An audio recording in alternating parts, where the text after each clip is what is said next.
What's up, everyone? It's your boy WhoKilldKenny. Welcome to another episode of Man vs. Brews, powered by Pass My Cup. Today we are here at Outrun Brewing Company, located in Stone Mountain, Georgia.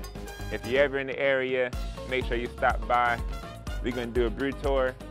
We're gonna drink some beers, do some beer reviews. Before all that happens, make sure you subscribe to the channel, like the video, hit the bell button, repost the video. Please repost the video, that does a lot. And pass my cup.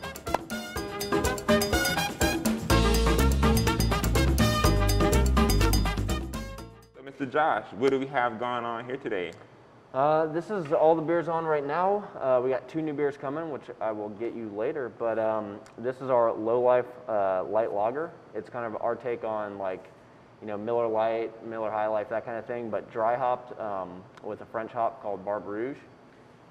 It's got like a little fruity note. It's just very light, super crushable. It's something that we like to have on all the time, a light lager or a lager in general, just because, you know, the drinkability is there. Let's try this one out. Oh, shit.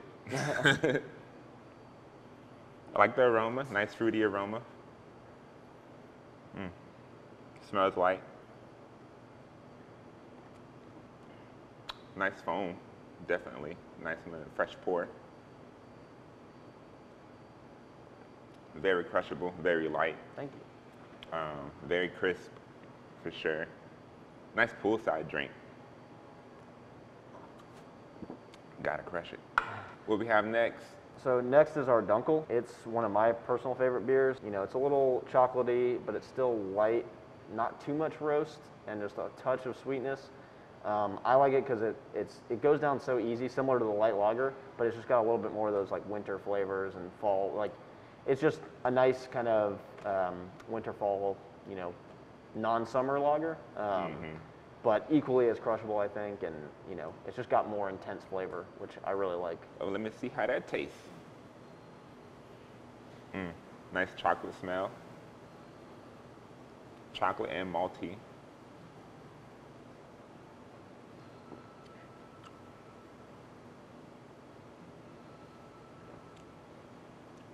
Yeah, I see what you're saying by it being kind of light, which is a good thing. You know, you don't want anything that's too heavy. We try to keep a lot of our beers lower alcohol. You can drink more of the beer, you know, higher alcohol, you start getting drunk too fast, and we just want you to be able to enjoy the flavor and taste. And I mean, you still get there, but maybe it takes an extra beer or so. Before I started drinking beer, I was more in the alcohol stage as far as like hard liquor and all that kind of stuff, Grey Goose and, you know, cognac and all that, and then you have like 2-3 cups and you're wasted. I feel you on having the lower alcohol content with crushable beers. That way you could drink all day and not feel shitty the next day or whatnot. You know, it's crushable. Got to hang out with the peoples, nice poolside. Yeah. You could drink some beer during a football game. Speaking of, did you watch the Super Bowl? Oh no, I didn't actually watch the Super Bowl. Football's not necessarily my thing, but we showed the game. And you know, people always love it. People love to drink. A lot of people came and got beer to go for the game, and that was super cool. Do you have any drunk stories you would like to share along?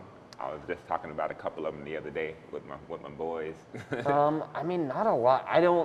I'm not the biggest like drink to get drunk person, so I mean, it does happen. I mean, being a brewer and all, but at the same time, I try to just, you know, everything in moderation. I do this is my like art. If I'm drinking wine or something like that, sure. But with beer, I usually don't get too drunk. I remember one time I was living in Gainesville, and my boys and I, we ended up going to this party down in Orlando. So we drove from Gainesville to Orlando and got drunk, got wasted. And I remember going into the club, have drinks and everything. They're bringing out shots, bringing out beers, and then that's all I remember. Yeah. Next thing I know, I'm waking up in my bed back in Gainesville. Oh, geez. And I woke up, I was like, oh, shit. I'm in my room. Like, I thought I was going to wake up at someone's house in Orlando. Yeah. But I'm like a whole 2 hours up north That's again. nuts. That's nuts, man. I was like, did I die? Tampa, and Orlando and Gainesville, man. Sometimes stuff can just go a little messy. What you know about Tampa? What you know about Tampa? I spent some time in Tampa, and I got a lot of family in Florida, so Okay. you know, I've had some days there, but not too many crazy Not too nights. many. No. So what we have next? I would go for a sour. That is Passing Dream. It's a plum, vanilla, and lactose sour, so it's a little sweet, not like one of those giant, like super fruited, super lactose beers, but it's got just enough to kind of make it a little touch sweeter and make the sour a little less intense. I really like plum, and the combination with vanilla is kind of a good winter beer, I can or smell the winter vanilla sour. for sure. Off the nose, I definitely smell the vanilla. Oh yeah, it's more vanilla than we put in almost any other beer, which is pretty nuts because it's And what's the ABV on this one? 4.5. So that's another lower one. We try to keep the sours in that range as well because we just feel they come out a little bit better, a little bit cleaner, and we like that because there's some kettle sours you have. They're a little like funky or, you know, smell a little bit like feet or something like that. You know, we just want as many people as possible to try our beers. And if you don't necessarily drink beer, a lot of these beers like that one would be a beer for you. I'm not a big sour person, but I like this one. This one is good. Yeah, we get that a lot from people like, oh, well, I'm not a sour fan, but I like this sour, or oh, I'm not a stout fan, but I like this stout. And it's a way we like to brew. Like, we don't necessarily follow style guidelines and like worry about how many IBUs. Like, does our, you know, stout have the number of IBUs that you know, the beer judges say should be in there? We worry more about how does the average consumer, you know, like this beer. And so a lot of our beers are a little less bitter and a little more palatable for a newcomer to beer, but there's still so much like nuance that someone who does drink craft beer can get into it and explore like all the facets of it. We wanted to make a brewery that felt like even if you knew nothing about beer, you could come and enjoy it. Even if you didn't like beer, you could come and drink the beers. Because, you know, growing the craft beer base is what's important, not just catering to people that already drink craft beer. If we want to overtake the big guys and have more, you know, beer market for ourselves, the only way to do that is to bring new people into craft beer. Like I said before, yeah, it's done, as you can see. I'll finish it off camera. But I'm fucking with this beer. I came in before and I tried the Grandmother's Getting Sauce. And like I said before, I'm not a sour person, but I had to get like 2 of those. I was like, yeah, I got to get one of these. And I hear you guys have the best sours in town, if I'm not mistaken. Oh yeah. Like Grandma's Getting Sauce, we didn't know that would be such a big hit, and it was one of our more popular beers. But yeah, we didn't realize people like actually liked our sours or liked anything. We're just kind of, you know, we feel so new that we don't really know what we're known for, and we change our beers all the time that it's like, you know, you could come a month and a half later and there might be none of the same beers on. So we're just kind of doing, for us, it's, you know, a creative outlet, and that's why we change the beer so often, so we don't get bored, and also so the consumer doesn't get bored. That's why there's no like flagship beers. We don't have something that, you know, you can identify us with, because we want, like, the whole idea behind Outrun is to continually get better. With this one, the Outrunner, we felt, you know, our last couple IPAs, they're all right, but we wanted to keep getting better. And the whole like ideology of Outrun is to keep running, it's to keep going and moving forward and getting better and better, and not just like staying and making the same beer over and over again. And we think that, you know, a lot of breweries, they have their flagship and they don't change it. And, you know, people's taste change all the time over the course of years. Beers need to change too. People need to update them, and, you know, we learn new techniques. We're learning new stuff all the time. It helps the consumer, it helps us, we have more fun. This beer is kind of a testament to that ideology of, you know, continually seeking to improve. So what do we have next? So this is our newest IPA. It's more of a hazy style IPA. We dry hopped that with Citra and Mosaic. Yeah. So this is the Outrunner, quoted to the brewery. How'd you guys come up with the name for this? So we came up with the name, the Outrunner, because this beer, it's more along with our ideology of continually improving. And so, like, we had made a few IPAs so far, maybe like 6 or 7, and we've liked them all, but, you know, we felt that we could be doing better, and we always seek to improve with each new beer. And this one we felt was the largest improvement, and so we figured this would be the Outrunner. Like, this one outran all the other ones. And so we really like it. It's probably something we'll make again, but with different hops and call it something different. But you know, the base is we felt really good. It's approachable. It's not too bitter.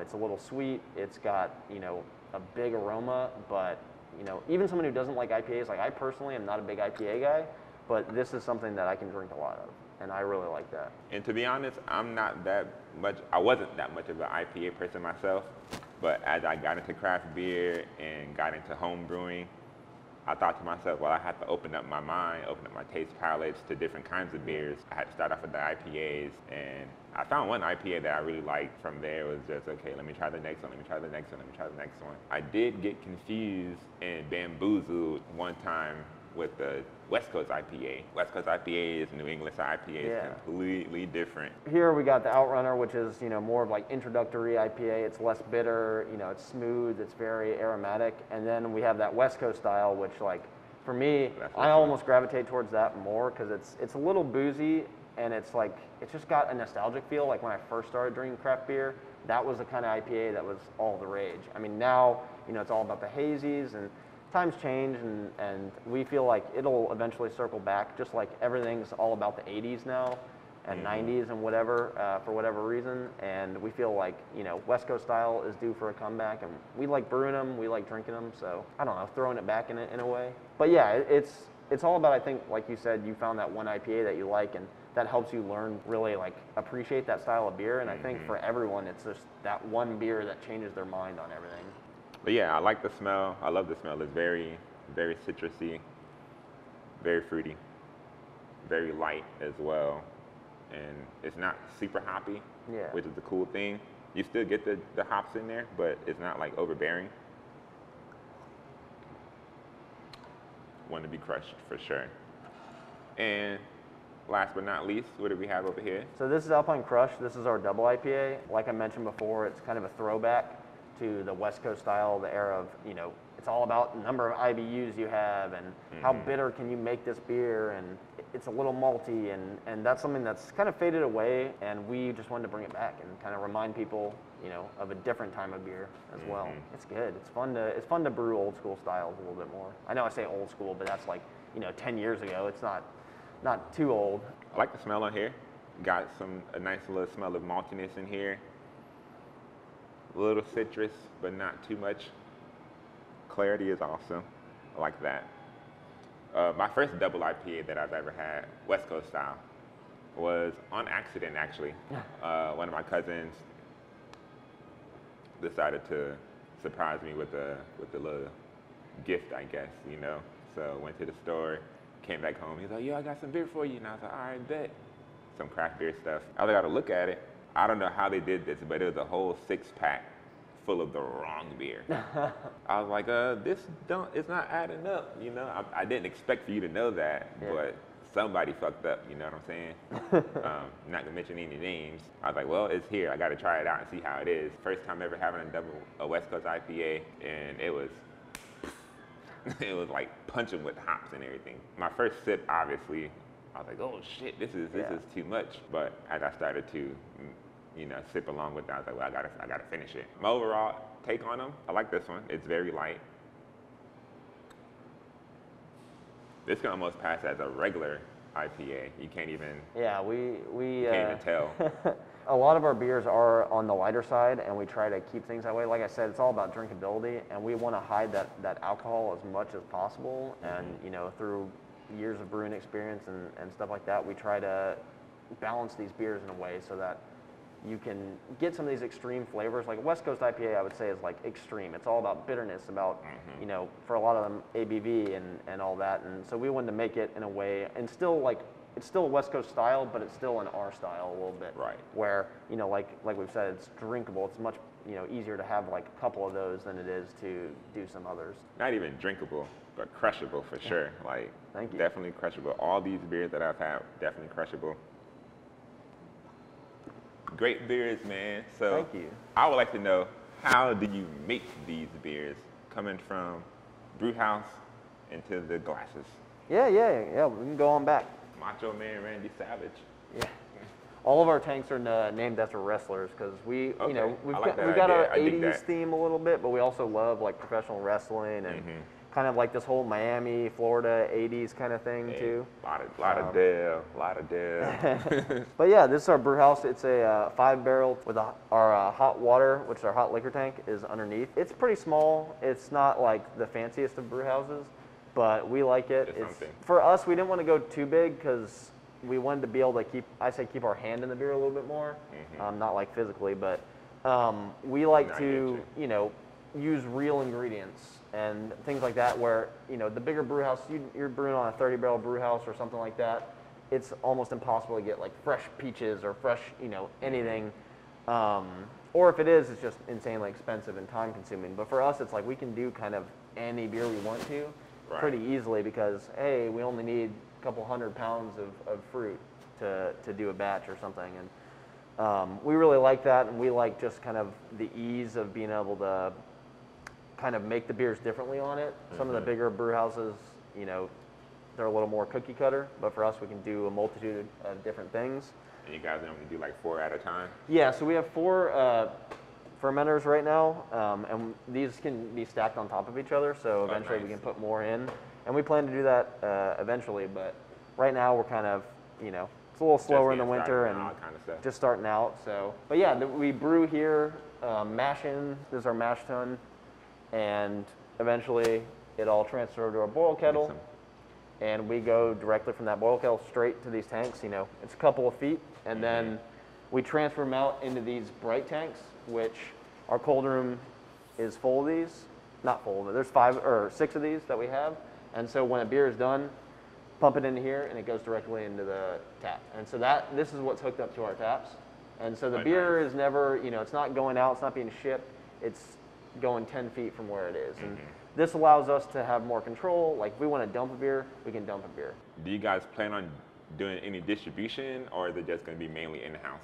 We kind of said from the beginning we didn't want to distribute a lot because you don't know what people are going to do with your beer. You don't know if a restaurant is going to take care of your keg. We know when the beer isn't tasting good, so we're able to dump it and pull it. With distribution, it's just kind of a toss-up. You may get, you may go to a bar and they've got a keg of someone's beer and it's 3-4 months old already, and we're just kind of, we like to keep things fresh. Most of our beers, they're only on for a month and then they're off. And whether or not they sold out, they're getting, either dumped or drank by us. I would love to be a part of that. Let me know whenever y'all got the time to dumping beers and drinking them. I'm definitely coming through for that one for sure. Dude, it's for us. It's all about the quality and preserving that. And not to say that you can't distribute beer and have it be great, but there's just so much up to chance. We want everyone to have the perfect experience with our beer, and that's usually enjoying it in this environment. Like we built this brewery to look a certain way for people to enjoy it, like have a vibe that you have your beer with, because for us that's important. It makes the beer taste better. You're around good friends or you're in a cool spot, everything just tastes better. So how long have you guys been open? We've been open since July 3rd. That was our opening date, and at the start of the pandemic almost. Oh wow. Great time to open a brewery, but no, we were fortunate that our space is very outdoors and open and, already pretty safe for people, which is kind of cool. But yeah, July 3rd, it was kind of cool to open up July 4th weekend. So we're excited for our anniversary and, just getting to blow it out again. And I would say one thing, I see you got the wrestler-inspired tanks. Yeah. Do you have a favorite wrestler? It's tough to choose. For me, I don't know. I choose Rowdy Piper just because he is in one of my favorite movies. They Live. I love John Carpenter stuff, so there's kind of a lot of movie references, old 80s movies references, and some of our beer names and stuff like that. And so he's one of my favorites. Obviously, Macho Man is like kind of batshit insane. Yeah, he is killing it. He's hilarious. So, was. I guess he's dead now, but. My favorite wrestler is Stone Cold Steve Austin, hands down. Yeah. Can't go down with it. He's so cool. Speaking he's a of, beast. Got to do it for Stone Cold.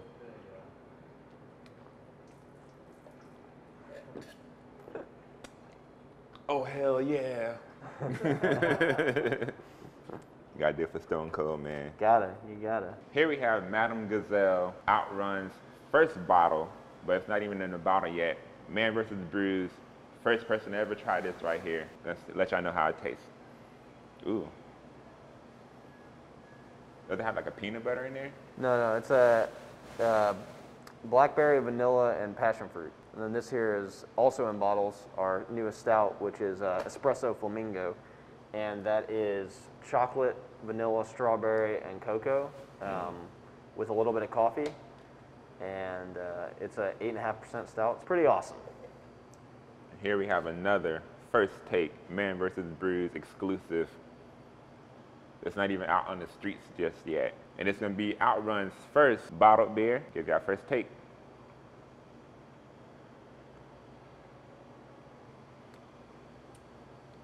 Ooh.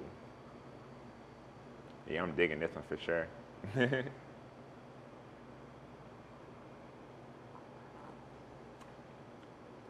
Yeah, I like this one. So it's a real dessert beer. Oh yeah, this. Y'all gonna have a tough time keeping this one in the shelves for sure. We hope so. Had a great time at Outrun Brewing Company. Got drunk, had a few beers from over there. But before I go, you know we gotta do a MANvsBREWZ challenge. They wrestling theme, so I gotta finish it off the right way. Shouts out to your boy Stone Cold Steve Austin, my favorite wrestler. MANvsBREWZ challenge right here. If you like MANvsBREWZ, give me a hell yeah!